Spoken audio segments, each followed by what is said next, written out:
very warm welcome to this evening's edition of Fine Print with me, Molly Gambhir. On October 26th, Sri Lankan Prime Minister Ranil Wickremesinghe was overthrown by Sri Lanka's president. He appointed a new Prime Minister, Mahinda Rajapaksa. Today, 48 days later, Wickremesinghe has the last laugh, it seems. Sri Lanka's Supreme Court today ruled against President Sirisena and declared that the parliament cannot be dissolved. The top court called the president's moves as unconstitutional. The seven-judge bench verdict means that President Sirisena has to reconvene parliament and Ranil Wickremesinghe will be back as Prime Minister for now. The court ruled that President Sirisena's decision to call for snap elections was illegal and overturned it. The sacking of the Prime Minister, Ranil Wickremesinghe, stands null and void. It was a unanimous decision by all seven judges on the bench. Let's just take a look back at what all transpired over the last 2 months. It all began on October 26th when President Sirisena's party ended ties with Prime Minister Wickremesinghe's party. The same day, Sirisena appointed Mahinda Rajapaksa as the Prime Minister. On November 9th, the President dissolved the parliament and called for snap elections. 3 days later, on November 12th, the country's top court stayed the order on dissolution of parliament. On November 14th, the parliament passed a no-confidence motion against the president-appointed Prime Minister. The case went back to the judiciary and the court banned Rajapaksa from functioning as the Prime Minister on December 3rd. And today, the court's verdict coming as a big blow to the president, as his move to call snap elections was deemed illegal and his moves deemed as unconstitutional. Ranil Wickremesinghe took to Twitter minutes after the verdict was pronounced. He tweeted, and I'm quoting, "We trust that the president will promptly respect the judgment of the courts. The legislature, judiciary and the executive are equally important pillars of a democracy, and the checks and balances that they provide are crucial to ensuring the sovereignty of its citizens." We are happy that the verdict is unanimous, and I'm sure the people of Sri Lanka will welcome this wholeheartedly, and they probably be relieved that democracy has been established again. And going forward, I hope the authorities concerned will honor this and act accordingly. The unanimous verdict of 7 judges holding that gazette notification by the President dissolving Parliament was done unconstitutionally outside of the law, and declaring it to be null and void. This case was argued for days. All counsel were heard in full, and eventually the Supreme Court in a very short time has deliberated and reached a unanimous conclusion. It will no doubt go down in history as one of the most important decisions made by the Supreme Court. Mahinda Rajapaksa, who was appointed as the Prime Minister by Sirisena, had lost 2 trust votes in the parliament. And now this verdict coming as another huge setback. Rajapaksa's son and a member of parliament in Lanka tweeted, and I'm quoting, "We respect the decision of Lanka's Supreme Court. Despite the fact that we have reservations regarding its interpretation, we will continue to stand alongside those calling for a parliamentary election without which there is no real justice for the people of Sri Lanka."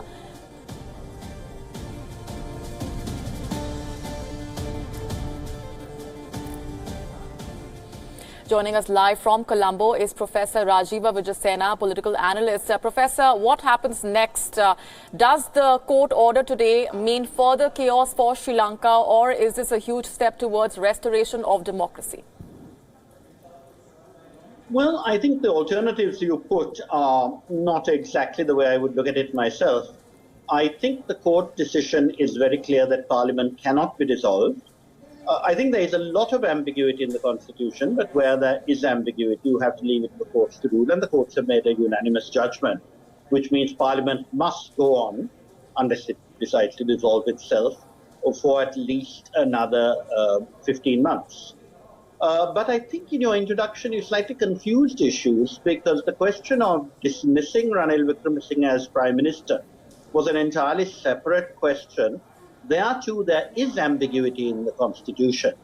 But it's as it were less ambiguous, and I think that's the reason why the UNP didn't challenge that decision. And as far as the legal position goes, the dismissal of Ranil Wickremesinghe by the president still stands in the absence of a Supreme Court verdict overturning it. What was also clear is that the president is entitled to appoint someone who, in his opinion, which is stupid phrasing, but that's the way the Constitution has been since 1977, commands a majority in the House. And having appointed Mahinda Rajapaksa, although there was a certain amount of, let us say, confusion in the way the speakers put these no-confidence motions, he should have followed due procedure. But because he was a bit hasty, first he said he recognizes Mahinda Rajapaksa, then he said he doesn't, then he said, we'll have the vote of no confidence, we'll have the voice vote. I think it's very clear that Mahinda Rajapaksa does not have a majority in the House, but therefore Sirisena should, if he doesn't resign, Sirisena should dismiss him. But it's then open to him to appoint another Prime Minister, and he's made it very clear that he will not appoint Ranil Wickremesinghe, and the prerogative is his. So you still have a bit of a stalemate, but I do hope that both sides, as it were, will look at the matter as something that should be resolved in the interest of the country. And within the UNP itself, which has more seats than the SLFP, but not a majority, pick a candidate who can, in a sense, govern by consensus for the next year. It's very much an interim government because the people are still waiting for an election. And unfortunately, this government, led by Wickremesinghe, but with Sirisena conniving at it, has postponed provincial council elections now for, well over a year in 3 provinces, and in another 3 for a couple of months.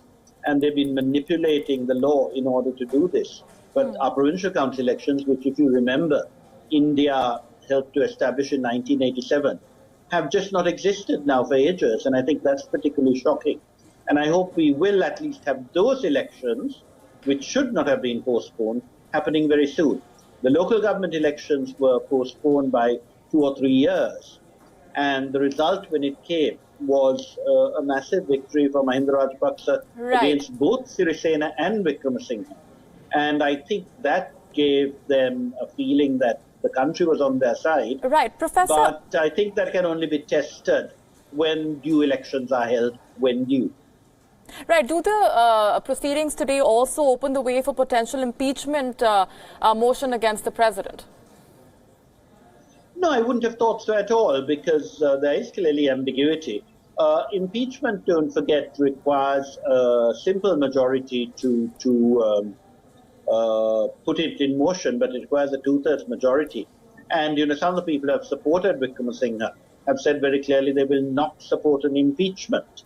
And I think that would be a confrontation that Wickremesinghe would want to avoid.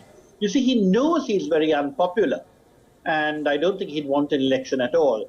And he wouldn't like the politics of revenge. I mean, one of the problems with what we call Rajapaksa's resurgence, as you know, I was one of those who crossed over to support Sirisena, but I told the government, just do not start persecuting him. Treat him with respect. He's lost an election. But because of the persecution, Rajapaksa was determined to come back. Right. And he's still a very strong personality. Do you agree with what Namal Rajapaksa says, that the only way out of this stalemate is calling for fresh election? No, I think what is needed is compromise on all sides. And the president made it very clear some time back that he would be happy to have another prime minister from the UNP. Don't forget, the UNP is deeply divided into 2 wings. What I would call the old-fashioned UNP, which has a certain level of commitment to the rural peasantry, and the Jawardna Wickremesinghe UNP, which is very much, Colombo commercial interests. And as I said, the consequences of what they've been doing, including the appalling bond scam, where they made a lot of money at the expense of the country and driving interest rates up, really alienated the country at large. And that is why the Rajapaksa new party got 45%. Right. And one of the reasons I was very much against the dissolution when it happened, I said that Sirisena shouldn't have done it, was that I feared that if there was an election, we'd have a landslide for Rajapaksa's party. And I don't think landslides are good for anyone. I think you feel the same in India now.